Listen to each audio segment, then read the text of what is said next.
I hope you all enjoyed the networking component in that short break. I'm grateful that Tom Barry, who is with our Senator Patrick Leahy's office and leading the Vermont director work, is joining us to now speak to what's happening in DC on the Hill, providing a federal update, and also a view from Senator Leahy's perspective on the future of federal financial support and opportunity in economic recovery in the new year. Thanks for joining us, Tom. Thank you, and all in 15 minutes, right? But I'm a fast talker, so I'll get right at it. And thank you for inviting me to do this. I do congressional updates frequently, but as I was preparing for this one, for the first time, I'm really starting to get very excited about a new incoming administration and a new Congress. The change that we're going to see with this administration as compared to the outgoing administration, I don't have to tell anybody, it's just going to be dramatic as far as climate policy, racial equity, et cetera. We may not accomplish everything, but they're leading with really strong platforms on those issues. And I'm getting excited about what that's going to mean, certainly in the world I work in. Cutting to the chase on what we have to get done for the remainder of this Congress, and we're counting down the days, 42 days to the change in administration, by the way, not that anybody's pulling pages off their calendar, but in the meanwhile, we have a lot of work to do in Congress. And primary, I think, on a lot of people's minds is whether we're going to do another CARES Act, if you will, a COVID response bill, and what that's going to look like.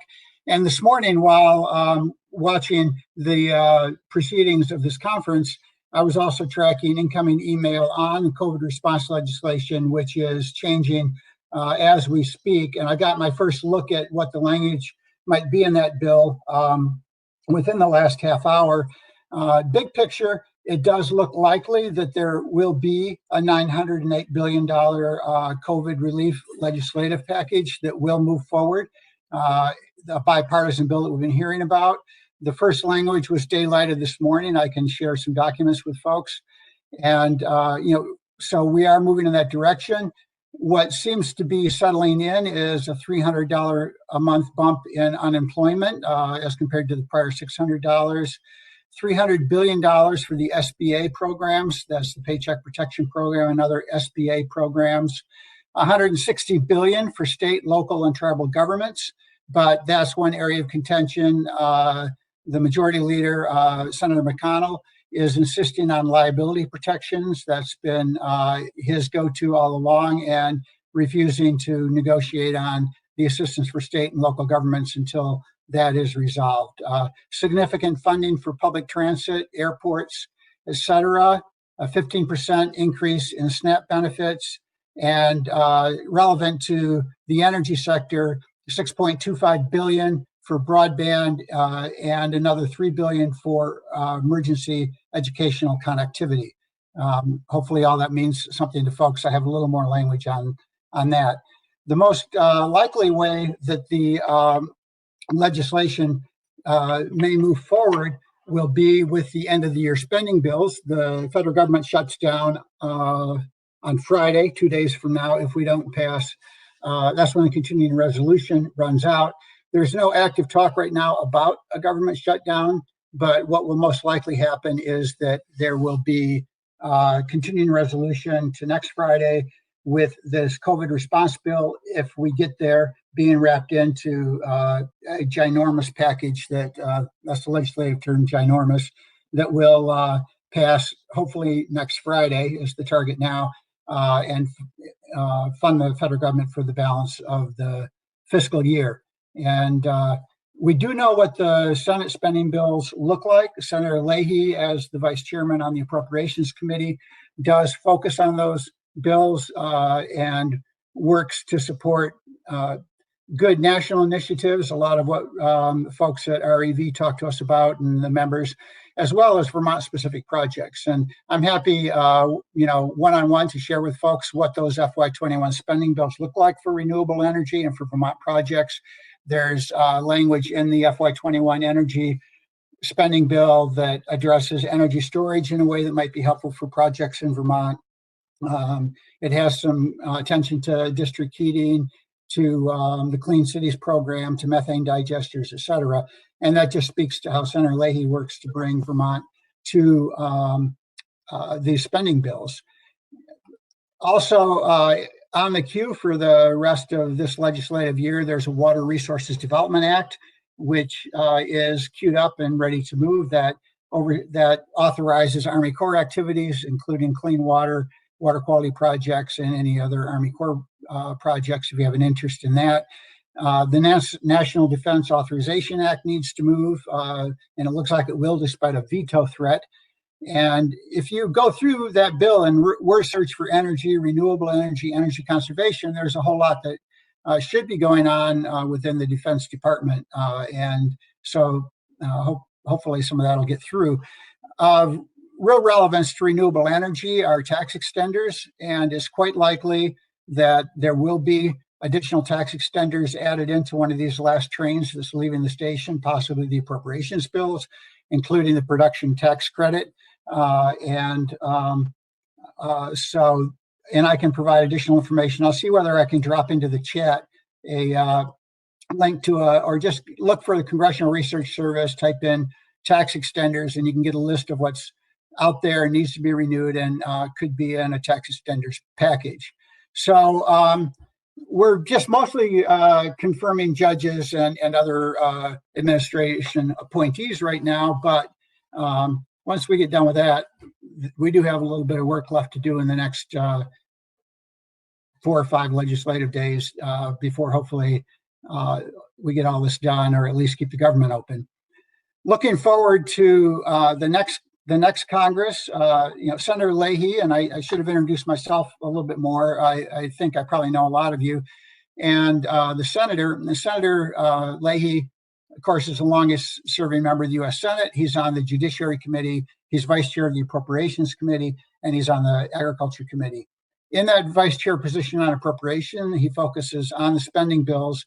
And so at the staff level, we're already working on the FY22 spending bills. What priorities do we want to put in front of the senator for his consideration in the FY22 spending bills? My guess is that with the incoming administration, there won't be a huge bump up in the annual appropriations bills. There will be additional spending in the standalone packages, but the annual appropriations bills may stay largely the same. But what we will see from this administration with the policy professionals that they seem to be populating the administration with is a spending bill that at least addresses the functionality of the federal agencies.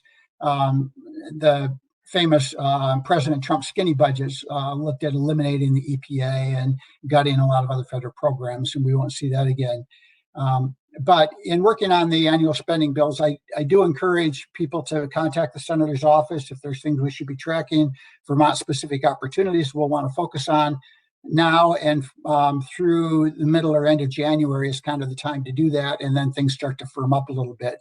One interesting discussion around appropriations is the possible return of earmarks. Dare I say the word? Senator Leahy is not embarrassed at all to say that he does support the earmark process. It can bring a lot of good projects in response to constituent needs. Pardon me for that. There's a new chair for the House Appropriations Committee that is in favor of earmarks. Senator Leahy is in favor of earmarks, so stay tuned on that. That could be a great opportunity for Vermont projects. Also, at the outset of this Congress, there will be a rush to introduce a lot of bills that sort of make real the Green New Deal, the Thrive Agenda, infrastructure bills, et cetera. So look for a lot of those to come in. But also, and this applies to everything I'm saying as far as the next Congress, look at the Georgia elections. Will Senator Leahy be chairing the Appropriations Committee, or will he not? And what legislation might move? And a lot of it will depend on who the Senate Majority Leader is. A tremendous amount will depend on that. Meanwhile, President-elect Biden is putting together his cabinet. It seems, as far as the issues,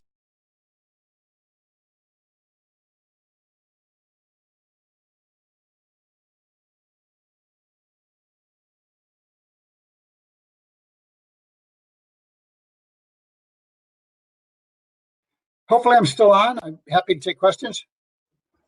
Okay. I think we had an internet connectivity glitch, and you froze, I froze, we all froze, but we're back on. I can see and hear you fine, Tom. You were rolling there. Questions with the few minutes we have left. Okay. It looks okay. Everyone's saying we're back. And that was the excitement about hearing that there was some federal support perhaps coming for broadband, I think. I'm not sure what I got, but I'm happy to take questions or pick up where I left off. Okay. Well, could you, I see we've got one question. Could you speak a little bit more? It sounded like there may be some hope for tax extenders. So many of the you highlighted that. Could you speak more to that? Would that potentially be in appropriations legislation this year? Did you mention? Senator Grassley is pushing hard for the tax extenders to move forward. I haven't got a comprehensive list, but I believe it would include the energy relevant ones. I'll try to get that list and provide it to you, but it does seem likely that tax extenders will move, and they would probably be wrapped into that ginormous COVID/omnibus spending bill that we hope to move by the end of next week. So, this is real time to make your desire for those tax extenders known, and I can try to keep you posted on the status. Thanks. And I know everyone really appreciates the support of Senator Leahy and all of our congressional delegation in getting those continuing. So many folks remember well in our last economic recession, the federal support that came through the ERA funding to the states for economic recovery. Do you or the senator looking to something similar within the new administration, and how that could come through? Folks have thought that an infrastructure bill or economic stimulus bill is something that should garner bipartisan support, and there is a fair amount of Republican support, and of course the House Democrats put a strong bill forward in the middle of the summer. So it does seem like something is likely to come forward early in the new administration. And if you take a look at the policy documents that President-elect Biden has put out related to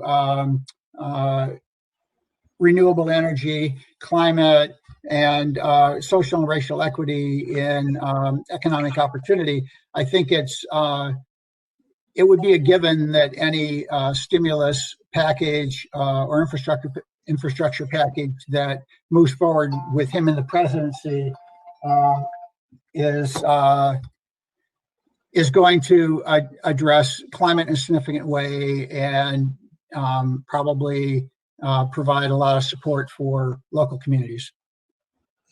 And building upon that, it looks like we do have a question about infrastructure and climate-related infrastructure investments. Are there any, you highlighted energy storage, you spoke about broadband, but there is, a lot of conversation about infrastructure. Is there any more detail that you could speak to on that in a climate focused way, or something that the state and advocates and state legislators should be thinking about when they're communicating with you on Vermont's needs and the future of this as an opportunity? Yeah, I think, and we've certainly had those communications, and I encourage them to continue to communicate with our office, and that would include myself, my colleague Chris Saunders, who deals with broadband issues, and then others.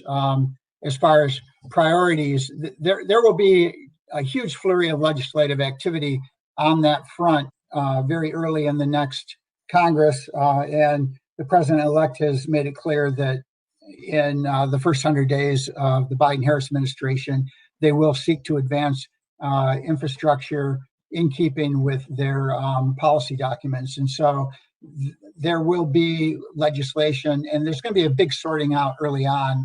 You will see a lot of stuff out of the Thrive agenda and the Clean New Deal introduced as standalone bills. And then we've got the Biden policy priorities, and then folks are going to be looking at more traditional infrastructure. So making your priorities clear, certainly within any national organizations that you're part of, and then to Senator Leahy as well is quite helpful because, the senator, of course, is in a good position to have input into what a bill like that would look like. For sure. And we are truly grateful for his leadership. And then I think one last question in keeping with the theme of what we have been focusing on today, which is equity. We do know that so many of the federal incentives for climate on the consumer level, solar, wind, and even for electric vehicles are based on your existing federal tax income. You have to have certain levels of income to be able to realize those benefits. Is there much discussion about updating that so they can be accessed more equitably by those without those income requirements? Meaning that so many can't utilize them directly, particularly low, moderate income neighbors? Clearly there needs to be, and I think the incoming administration has made it clear that they're going to be focused on those types of changes, but things do change slowly, and there is, we end up in that position largely because, to some extent, if you're going to have agreement across party lines on legislation, it's a lot easier to give somebody a tax break than it is to give them money or to subsidize a particular activity, politically speaking, that is. And that does need to change. And thank you to everybody who continues to point that out. So that's something that needs to be different going forward. And Senator Leahy will be focused on it. Hopefully the incoming administration is. And then as we try to reach agreements with a sufficient number of people, certainly in the Senate, to pass legislation, we have to be willing to spend money, not just provide tax incentive and tax breaks. Well, we really appreciate this update, Tom, and the time you've spent with us, covering a lot of information in a short period of time. Thank you for joining us. And I know that folks know how to be in touch with Senator Leahy's office as things continue.